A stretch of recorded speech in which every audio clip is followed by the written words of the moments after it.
Welcome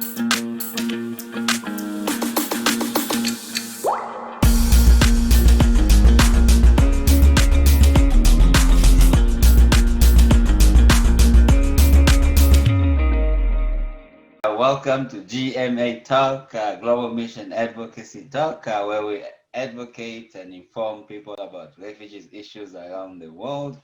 And today we have a very special guest, and his name is Mustafa, and he's going to introduce himself shortly. Welcome to GMA Talk, Mustafa.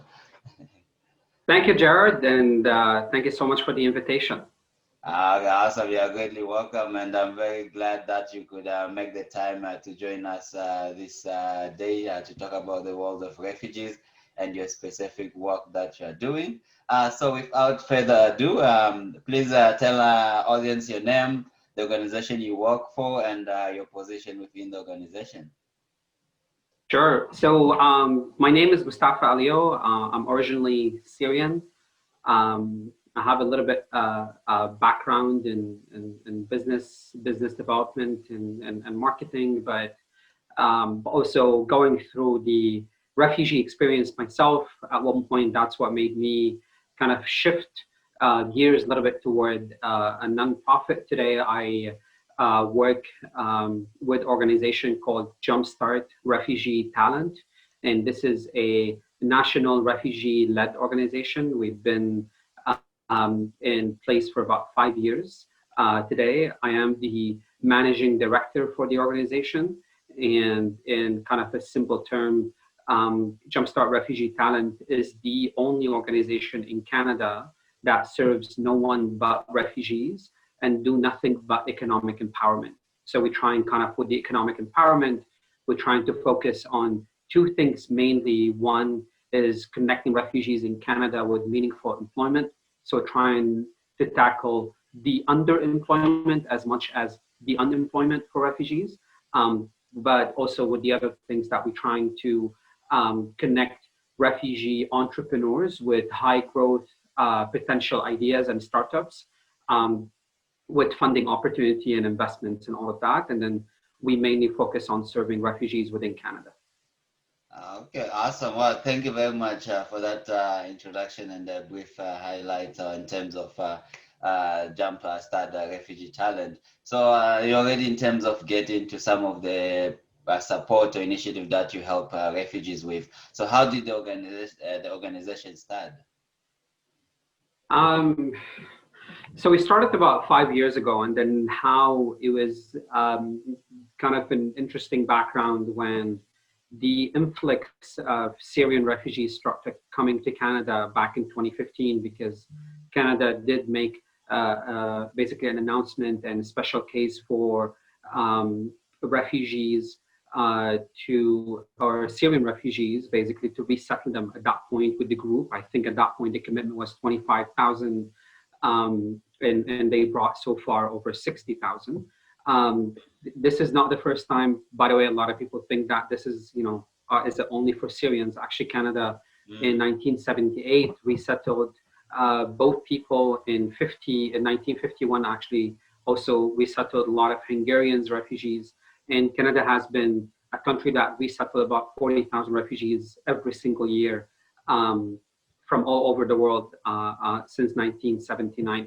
And I think, but when refugees start coming, and then we were in the shelters, or we were in spaces where refugees are, it was interesting that to see many of the support that coming to refugees were coming in the form of, a housing and mental health, the kids, a medical and all of that. But I think, and most of those are super needed and definitely very important aspects. But I did not see at that point anyone who's trying to support refugees with employment. And for me, from my own perspective, employment was very important, because it is maybe the only tool that gives a little bit dignity to refugees. It gives them the tool to contribute. It's the only tool where, this is not something that you're receiving help. You're not on the receiving end of the relationship or of the deal between, you and someone trying to help you. you are on the end where you get empowered, and then you would have the tool to give back.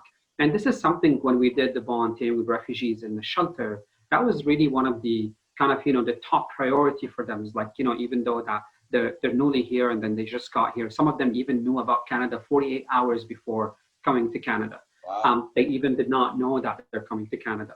Um, but it's still kind of, housing was definitely on the top. It's like, where I am, where I'm going to be, and all of that. But definitely employment, that I want to work. I want to resettle. I want to get that tool to give it back.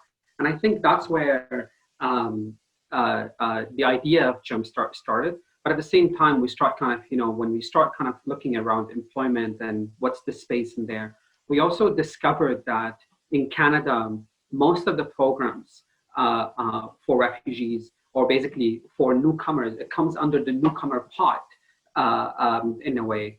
And refugees are part of this. But what we discovered that having programs for different waves of newcomers coming to Canada, Mhm.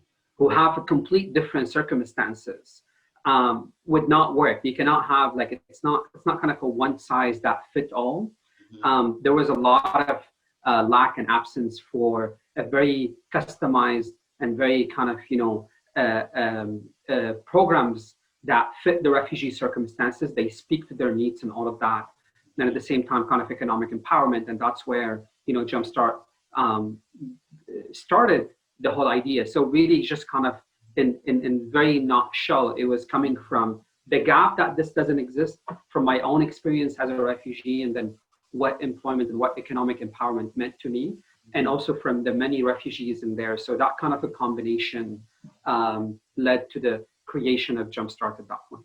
Okay, wow. Awesome. Thank you very much for that. Then, if when you talk already in terms of the challenges that existed or continue to exist for refugees, and what led your team to establish a Jumpstart Refugee Talent, but and then with the recent COVID-19 and pandemic, we have refugees and everybody else continuously experiencing like even more challenges. Then, when you talk about those economical, social, and refugee like empowerment. So then what is the COVID-19 challenges pose to refugees, whether in Canada or around the world?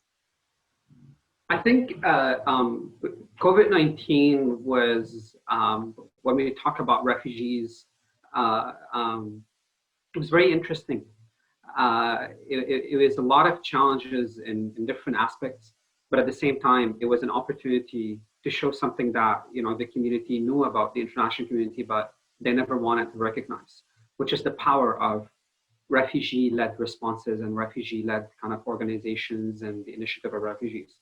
So I think, and really, it's absolutely different based on the surroundings you have. Like usually refugees, we always say that when they leave their country, they go to what we call it the hosting countries, and Canada is kind of a resettlement country. So the challenges that refugees faced in hosting countries are a little bit different than challenges that refugees faced in resettlement countries like Canada. But let me start with Canada in that sense. I think when COVID-19 hit, um, we right away start kind of made a task force that start doing calls and then having chat with refugees. We did about like 100 calls with refugees, just kind of, to know what are the challenges they're facing, what are the needs, what are the top priorities for them when it comes to COVID-19. And it was very surprising having those calls. It was very disturbing, but very surprising at the same time. Like literally with some of the calls that were calling refugees, and for the first time I felt like, am I talking to someone who's in Canada, or I'm talking to someone who's still in the camp? Um, Financial security and income security was definitely on the top of the challenges that refugees face. Even though that the Canadian government provided a great assistance and programs to support people or residents of Canada in so many ways. And many of those who were refugees, for example, I mean, just like your situation, those who come resettled because they come to the airport as a refugee, they leave it as a permanent residence. So those were somehow kind of a little bit eligible to some of the programs being provided by the government, but actually many were not eligible for it. And it was even tougher on refugee claimants here in Canada. So those who arrived to Canada as a student or as kind of, a visit and all of that, and then they apply for refugee status, which is exactly what happened with me when I came here, and that's how I got my application. But those were not basically eligible for anything. At the same time, the government assistance allowances were not nearly enough. There is also that kind of a misconception of Canada being a great country for refugees, and it is. They resettle and all of that. But when it comes to doing, for example, the social welfare, there are still gaps that Canada needs to work on and then to be better. Like, just going to give you an example in numbers. Here in Toronto, the average rent for one bedroom is about 2,200 Canadian dollars, right? Wow. But at the same time, That's one bedroom. Wow. That's one bedroom. That's one, basically, if you want to get a place, a one bedroom, and this is the average. I mean, after COVID hit, it went down a little bit. It was around maybe 1,900, but it's still, you're talking about $1,900, right? And this is only for rent, for one bedroom apartment. Meanwhile, if you are on welfare receiving from the government, you get $790 max. And the government expects you the $790 to basically live, eat, and transport and rent in that way. So, if you want to only pay rent, you have to come up with at least, $1,200 just to cover your rent. And this, you haven't eaten anything, you haven't done anything at that point. So there is a huge gap. And when and the only way that many refugees in particular, right, were able to do it is that they were able to do some cash jobs. That's what we call it here. They call it under the table in Canada. But then when COVID-19 hits, or even they were able to do some gig job on the side, right? So even, they would have a gig job, they would have a little bit more kind of like a side income. But all of those, like all of a sudden they disappear, right? So they cannot have that kind of an extra income. Now they left with money that barely covers their, I don't know, it covers nothing. But actually, it's not even barely covers. I think that's the wrong word to say it. It covers absolutely nothing. And this is where the difference between refugees and let's say immigrants, for example, is that refugees don't have that safety net, and the many others here. They don't have, that saving where they can rely on to survive for kind of, a 6 month. Now we've been about we've been about 9 months in this pandemic that way. They don't have that kind of, a saving. And that income security created a lot of, kind of got into other traumas that refugees face. The lockdown, and this is without also talking about the families that we have back home, the worry that we continue just on watching and all of that. So there is a lot of this. So this year in Canada, I think, aside from them, and even locking down and then the PhD, there's a lot of things that definitely refugees will struggle. I think in camps, the struggle definitely, or in hosting countries, the struggle was even bigger, right? Because at least maybe one of the things here that refugees do not have to worry about is kind of, there is a medical coverage that Canadian government provides to everyone. And that's kind of access provided somehow, some kind of a security or all of that, which is a little bit different in camps and hosting countries. At that point, income security, health, awareness, and all of that. And that was really, really tough for refugees over there. I cannot to begin imagine, nor anyone at that same. But I think at the same time, the international community for the first time realized that despite the great challenges refugees face, they are as superhumans too. They are a power that could overcome the hardest anyone could imagine. They are the power that even when they were on the ground and then being stripped of everything almost, they can organize, they can protect themselves, they can do things when the whole international community, when organization could not do anything at that point, basically just putting staff, reducing operations and all of that. Refugees were responding even though they have nothing. And those where now we see, that's what I meant, that there was a challenges, but there was opportunity, that today we've seen it from governments. And when I meet with governments and officials and all of that, we've seen more and more recognition that refugees, as much as they are a humanitarian responsibility, they are a power that no one should undermine. Okay. Oh, it's very, I found very interesting that when the situation started in the organization, you know, like did somewhat as a savior or contact or getting in touch or knowing about the challenges or the support that refugees can really receive during this difficult time, you know, which is very often, you know, a very something which, because when you talk about the resettlement agencies like here in the country, you know, most of the time, you know, once refugees come in, maybe like after 1 year or few months, then maybe their contact is like lost, you know, among like the refugees who were brought in. So for your organization, like to be able like to do that in terms of, okay, find out the continuous challenges the refugees are facing and how, you know, you can really support them, you know, that is really very, very, you know, very unique and very noble, you know, I found. You know, then in terms of then on the aspect where you have spoke about, you know, refugees being in places of solutions or being in places of power, you know, in some of this conflict zone or some of this refugee camp. Then, according to the UNHCR recently, because of COVID-19, the resettlement numbers, you know, maybe this far has reached to just maybe a little over 15,000, and usually by this time should be around 50,000.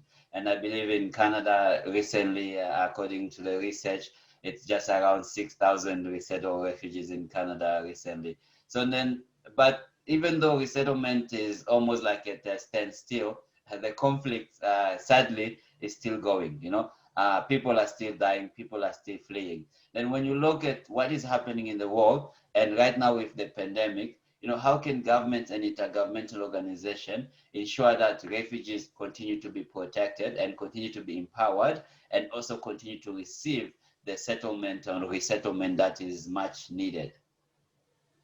Yeah, I mean, and but as much as like this is a great question, it's a very complicated question, and I wish anyone has the answer. But maybe let's just kind of break it down a little bit. I mean, resettlement is an absolute crisis.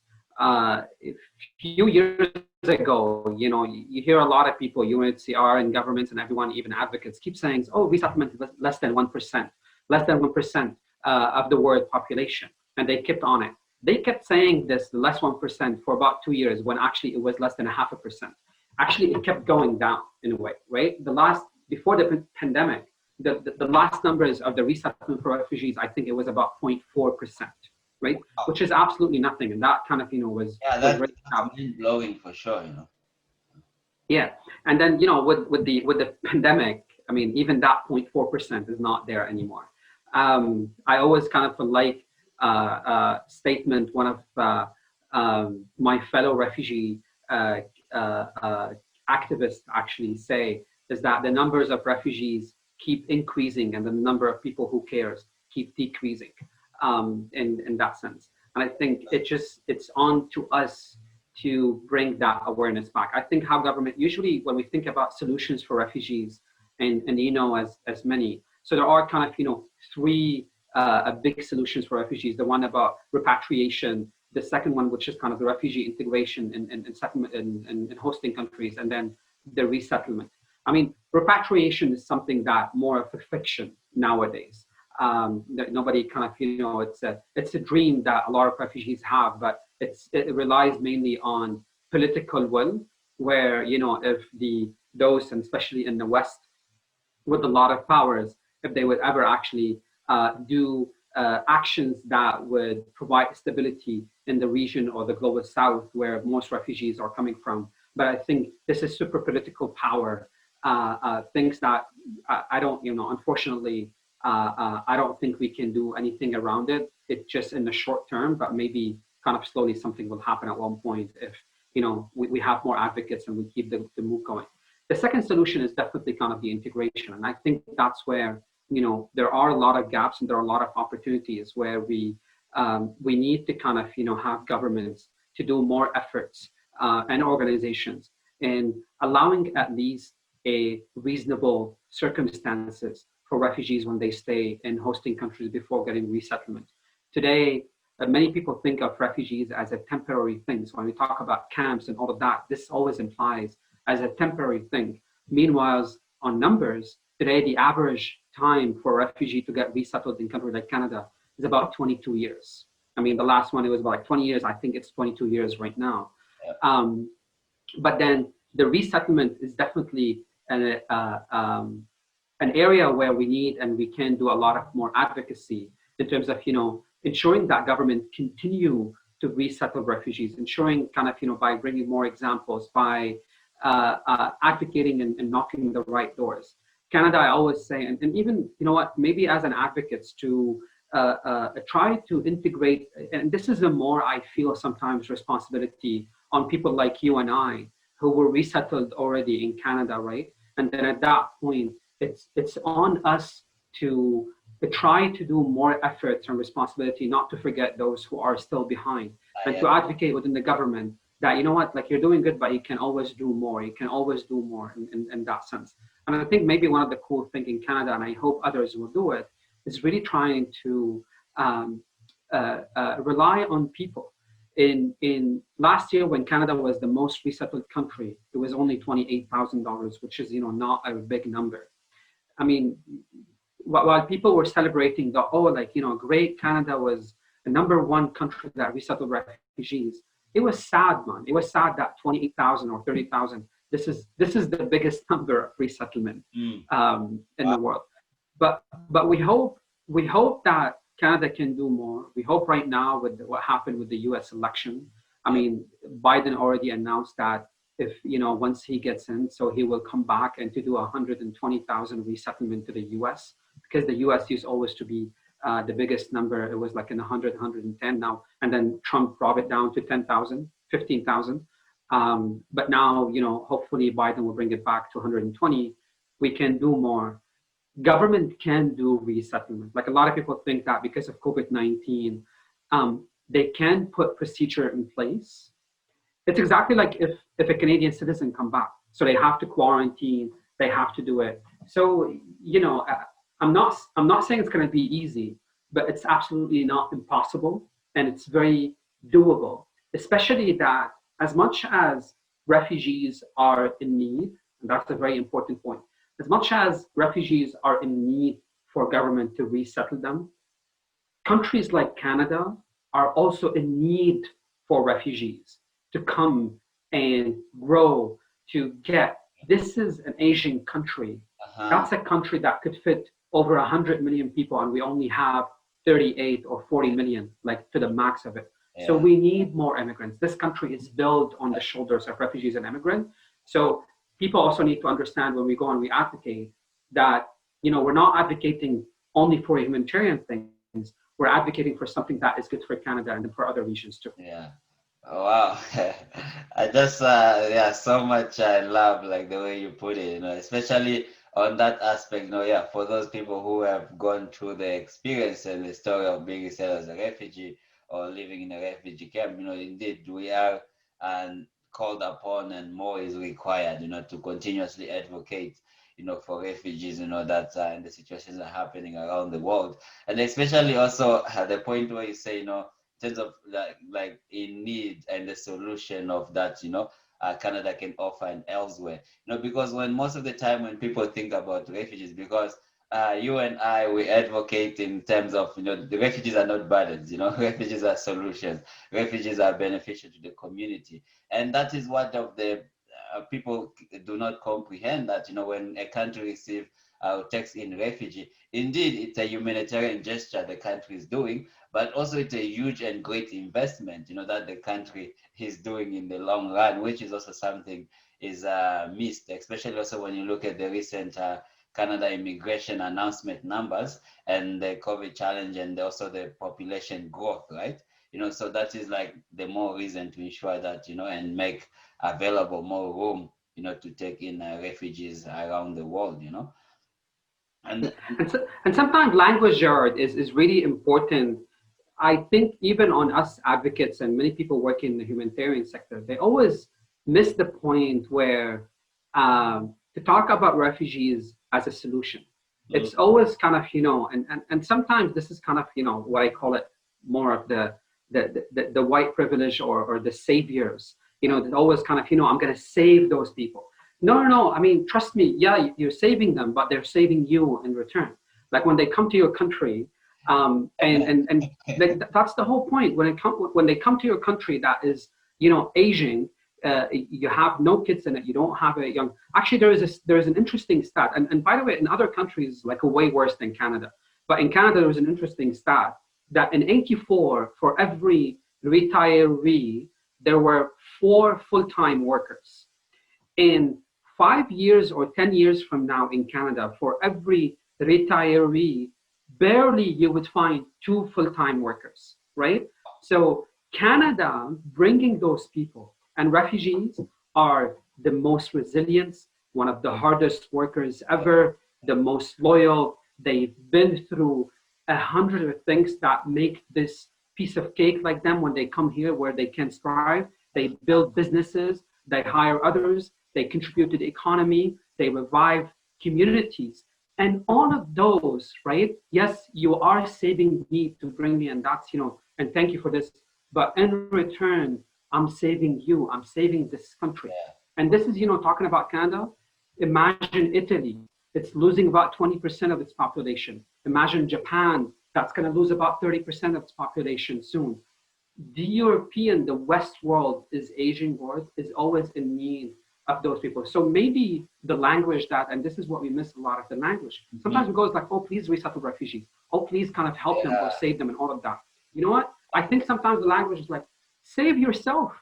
And refugees are part of the solution. Save your country that you care about, save your community. Refugees are part of the solution. They're not only that you bring them here. Wow. And I'm just so inspired, and this is why, really I love this work in terms of advocacy, in terms of, informing people about refugees issues around the world and the solutions, that they bring. And I totally 120% agree with you. The language need to change indeed, because when you talk about some of these countries with aging population, and then they still don't want to open their borders up, they still don't want to save themselves, as to what you alluded to, but and then when we talk now about, because I know some of your work is also to see how refugees can be included in decision-making tables, because most of the time you're getting, okay, as you say, like saviors of the world, you're getting like big intergovernmental organization or rich governments, solely finding themselves on the tables and decision-making. But the refugees, they are the ones who know the situation best. They're the ones who know how to address those situations best. How can refugees be included in those critical decisions-making tables? I mean, from government side, this is now you see. I think we're beyond the why, which is why to include refugees, because it's already been proven, whether from governments or refugees, that actually working directly with refugees means more efficiency, means more effectiveness, means identifying problems right away. And why, basically, and how do we get to those kind of solutions? There is a simple fact. There are billions of dollars being spent on refugee issues, right, around the world. But still, those refugees are fleeing those billions of dollars, are not happy with those spendings. And guess what happened? When there is that huge gap between, governments that spending those, hundreds of millions or even billions of dollars on the programming for refugee integration, resettlement, and all of that. And at the same time, they're seeing things are getting worse. Nothing's getting better, despite all of that spending. Refugees are not basically happy with those spendings and the way that's going on, because there are gaps, there are mistakes that they're making. And that's where, somehow brought them, and who's better to know the solution than the refugees themselves? Who's better to know what are the, the gaps and how can we do it? I mean, one of the examples, I mentioned it recently when I talked, and that's a real life example. In April of this year, and that's just kind of a small example, in April this year, I helped the Global Refugee Network and volunteered with them to kind of create a global kind of a conference just to talk about what are the refugees' responses toward COVID-19. We're talking about April. That was like, breakdown. There was already organization, refugee-led organization, that doing the work and responding and all of that. And then in July, August, of this year, I was talking to one of my friends in one of the INGOs, Yeah. and she was telling me, you know what, we just got funding to establish a committee to brainstorm a solution for COVID-19 responses in refugee camps. Yeah. INGOs and NGOs, in August, they were brainstorming what the responses could be. Refugee-led organization, they were already responding in April and March, Yeah. because they know they have the flexibility on this.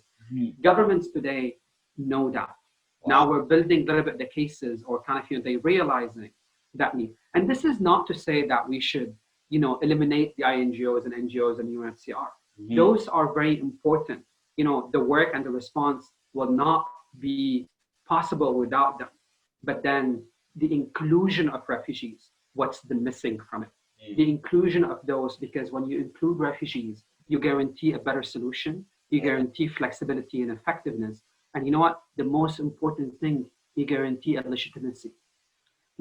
Because I cannot, if you come and you want to help me, right, you got to ask me, because if you don't ask me, I'm not happy with whatever you do. But if you ask me now, I'm part of that solution. I'm part of this process. So basically, it's legitimizing the whole thing. I think this is where now it's getting a little bit tricky. We are trying our best. I think one thing that I'm really proud about is that basically Canada is the first ever nation or state to institutionalize refugee participation, to create kind of, the closest example of working closely with refugee leaders across Canada. And this is definitely something that I couldn't do it on my own. I was able to do it, with other refugee leaders here in Canada, but at the same time with civil society, great members who are part of the INGOs and NGOs, and also with academia. And that was the biggest proof. It's not, a lot of people who kind of, push back on the refugee inclusion or making decision, all of that, they always think that we're trying to play a zero-sum game. It's either me or you. It's not the case. It's all of us together. I need seat on the table. We always say, I'm advocating for a seat on the table. I'm not advocating for the table. And that's what many people miss it, in a way. I just want the seat on the table to be included in decision that affects my life. And I think Canada is the first ever example. I don't know if this example is going to be a success or not. I'm not going to claim this, but at least this is the first ever a real example of hopefully refugee participation that I hope other nations follow, and then we will work hard to do so. Okay, wow, amazing. Thank you very much. So when you look in terms of all the work over the years you have done, whether it's through Jumpstart Refugee Talent or other organizations that you either sit on the board or partnership with, what has been like the most inspiring or enlightening in terms of like being a refugee advocate and finding solutions for refugees, and also how can regular citizens in countries around the world also, do their fair share in helping and supporting refugees? The proud thing is that there was a few points, maybe I'll mention them more on, maybe on a personal level. One of the proud things that when I'm able to have a chat with refugees here in Canada and all of that, and then for many times where I succeeded, where I make the word refugee is not a bad thing, is actually something special. Going through refugee experiences is not an easy thing, and nobody should go through it. But at the same time, it makes humans stronger than they were before. Being that resilience and going through the hard times, it's always, it's always kind of the word that what doesn't kill you make you stronger. We are stronger, and then we can always focus on this and talk about it from this. So this is more on a personal level. On work level, on organization level, with Jumpstart. Today, doing the work that Jumpstart has been there for 5 years. We were able to grow the organization from 1 staff to 11 staff, from one small city to a national organization. And this is not easy in that terms. We're the only one there. And that not to say that, we made it. We still struggle like many other grassroots organizations. We still struggle around funding and all of that.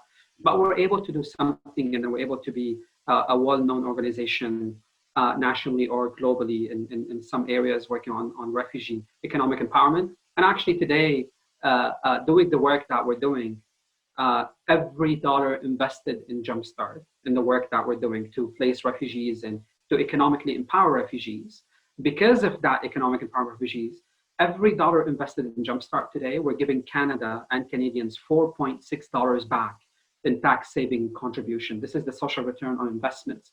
So this is something I'm proud of on this. On a bigger scale, that really I'm proud of is that to be part of a small group that kind of institutionalized refugee participation in Canada. That from now on, with the creation of the Refugee Advisory Network, that hopefully will be announced, the first cohort will be announced soon. This is the first time where a government promises that they will consult refugee leaders on all their global commitments, on all their initiatives in that sense, and we would be working closely with governments. This is the first time where a state announce or commit that they would not go to any a refugee related conference or kind of a forum without having a refugee advisor or refugee part of the Canadian delegation representing this. So those kind of things that definitely I think I'm proud of, but maybe the better word more than proud of, those kind of things that kept me going.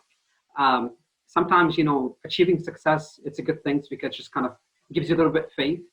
But at the same time, my situation is a lot easier than many other fellow refugee advocates and leaders in camps and all of that, because I think the real heroes are those people who have more patience to do a really important work, but hopefully that will result in a few years from now.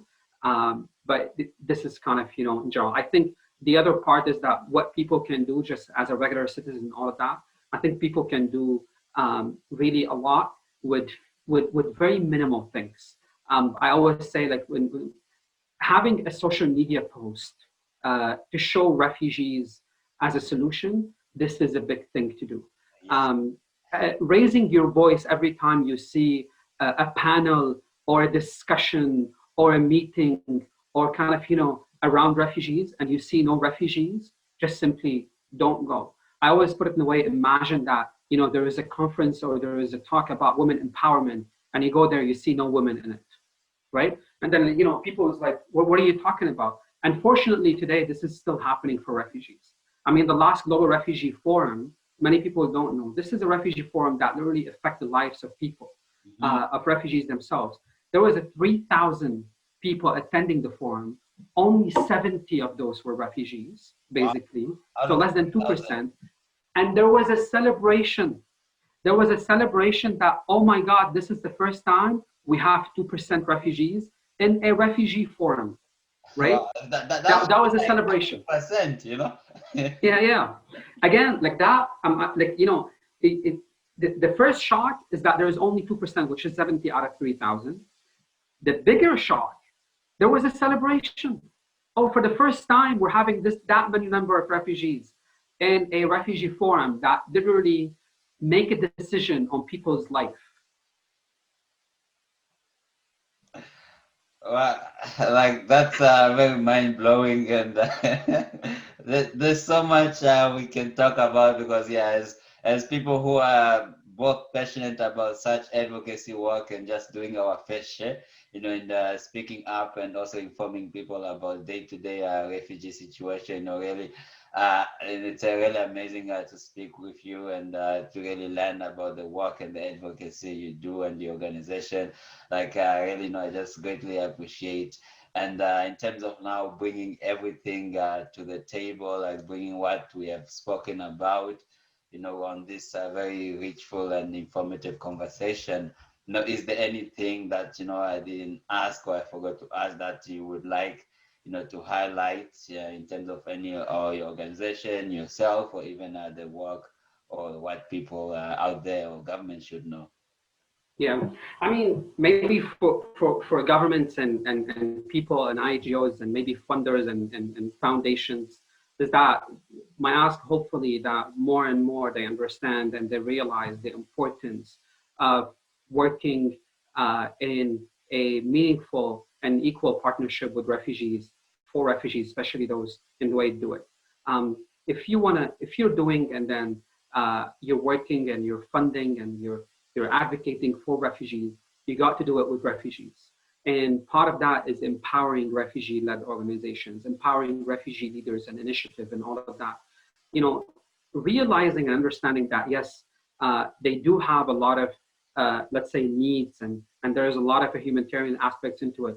But at the same time, they are people, they are strong people who were able to kind of survive and still be able to respond and then part of the solution. So definitely we need government and people to kind of keep the empowerment that supporting refugee-led organization, refugee leaders, and always kind of, you know, think twice in terms of what does an equal partnership mean? They have to think of them as an equal partners.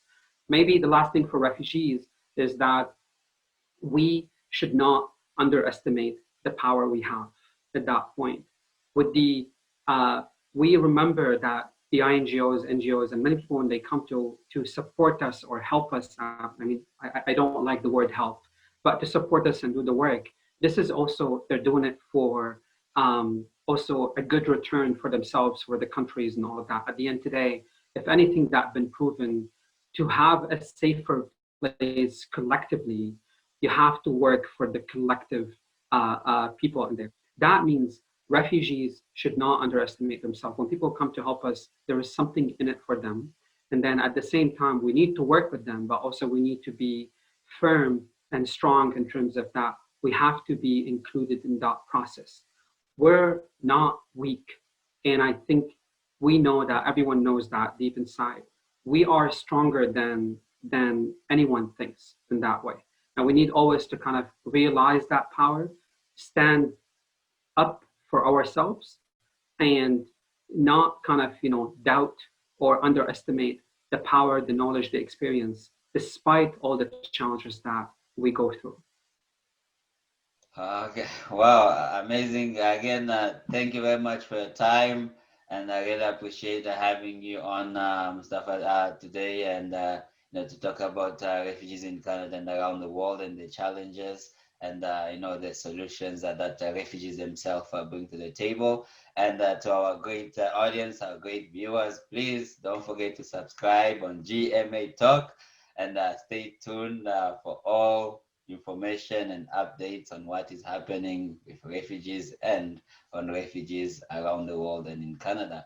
Until next time, thank you very much again, Mustafa, for joining us. Thank you very much for your time.